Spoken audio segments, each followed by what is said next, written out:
Halo guys, assalamualaikum warahmatullahi wabarakatuh. Balik lagi di channel aku Silvilia. Ya guys, pada hari ini kita akan lanjut lagi belajar materi kebidanan. Hari ini yang akan kita bahas adalah materi kebidanan tentang intranatal care atau INC, atau nama lainnya bab persalinan ya guys. Jadi tonton terus video ini. Ya guys, jangan lupa di like, komen, subscribe, dan share ke seluruh sosial media kalian. Lanjut ya guys, konsep dasar persalinan. Persalinan merupakan proses pengeluaran janin yang terjadi pada kehamilan cukup bulan 37 sampai 42 minggu. Lahir spontan dengan presentasi belakang kepala yang berlangsung tanpa komplikasi baik ibu maupun janin. Bentuk dari persalinan yang pertama ada persalinan spontan tanpa alat bantu dan hanya dari kekuatan ibu. Yang kedua ada persalinan buatan seperti ekstraksi forceps dan seksio cesaria. Yang ketiga biasanya setelah dilakukan pemecahan ketuban dan pemberian pitosin. Kita lanjut ya guys, ada sebab mulainya persalinan. Yang pertama penurunan kadar progesteron. Selama hamil kan estrogen dan progesteron seimbang, dan pada akhir kehamilan biasanya progesteron menurun dan menimbulkan HIS. Yang kedua ada teori oksitosin. Pada akhir kehamilan biasanya oksitosin akan naik dan akan menimbulkan kontraksi pada otot-otot rahim. Yang ketiga ada keregangan otot-otot. Pada akhir kehamilan, otot-otot rahim makin meregang dan makin rentan sehingga muncul kontraksi untuk mengeluarkan isinya. Yang keempat, prostaglandin. Kadar prostaglandin yang tinggi dalam air ketuban dan darah perifer saat sebelum melahirkan dan saat proses persalinan dapat mempengaruhi kontraksi miometrium. Kemudian ada faktor yang mempengaruhi persalinan. Yang pertama ada power, kekuatan yang mendorong janin keluar, yaitu adalah HIS. Yang kedua ada passenger, faktor janin meliputi sikap janin, letak presentasi, bagian terbawah, dan posisi janin. Yang ketiga ada P6, faktor jalan lahir meliputi bagian keras tulang-tulang panggul dan bagian lunak seperti otot, jaringan, dan ligamen. Yang keempat ada faktor psikis ibu, rasa cemas yang menyebabkan rasa nyeri semakin bertambah. Dan yang kelima ada faktor penolong persalinan, yaitu adalah bidan yang sangat berperan ya guys. Lanjut ya guys, ada tahapan persalinan. Yang pertama ada kala 1, kala pembukaan, mulai dari HIS sampai pembukaan serviks lengkap 10 cm. Kala 1 ini punya 2 fase laten dan fase aktif. Fase laten, serviks membuka 0-3 cm kurang lebih selama 8 jam, dan fase aktif, serviks membuka 4-10 cm kurang lebih 7 jam.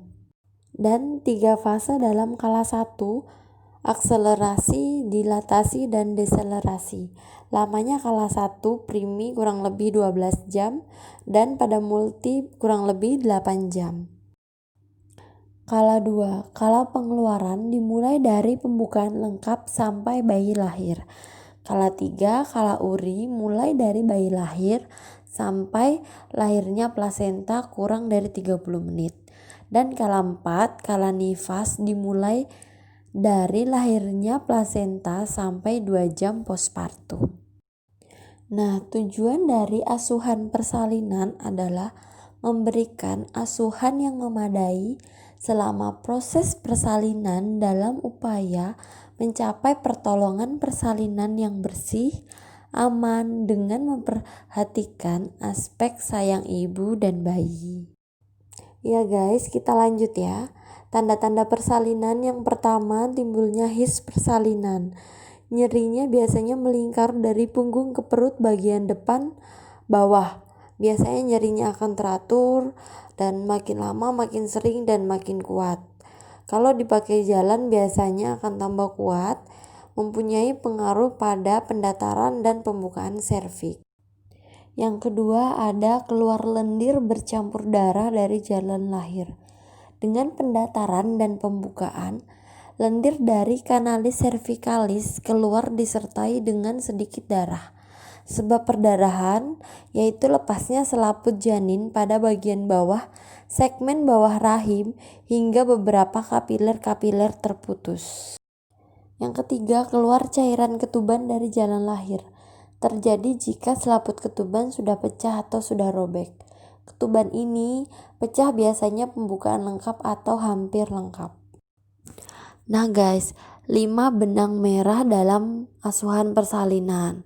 Yang pertama, membuat keputusan klinik, meliputi pengumpulan data, diagnosis kerja, penata laksanaan klinik, dan evaluasi hasil implementasi tata laksana. Yang kedua ada asuhan sayang ibu dan bayi, meliputi persalinan merupakan peristiwa yang alami. Sebagian besar persalinan umumnya akan berlangsung normal.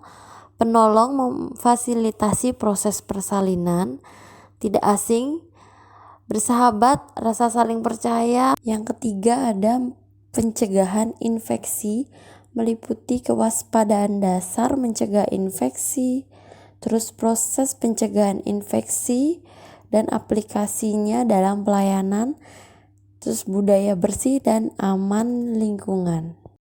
Yang keempat ada rekam medik atau dokumentasi, meliputi kelengkapan status klien, anamnesa, prosedur, dan hasil pemeriksaan fisik, patograf. Nah yang kelima guys, ada sistem rujukan efektif yang meliputi alasan keperluan rujukan, jenis rujukan, tata laksana rujukan, upaya yang dilakukan untuk merujuk.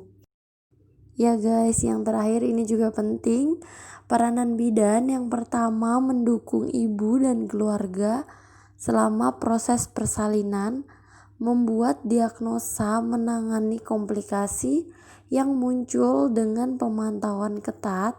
Yang ketiga, merujuk ibu bila perlu. Yang keempat, memberikan asuhan yang akurat. Yang kelima, memperkecil resiko infeksi yang terjadi. Yang keenam, selalu memberitahu ibu dan keluarga tentang kemajuan persalinan dan jika ada penyulit. Yang ketujuh, memberikan asuhan pada bayi baru lahir.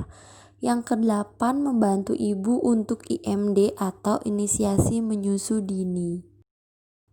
Ya guys, itu tadi pembahasan kita tentang intranatal care atau INC. Semoga pembahasan kali ini bisa membantu teman-teman untuk menjawab soal-soal SKB nanti. Semoga bermanfaat.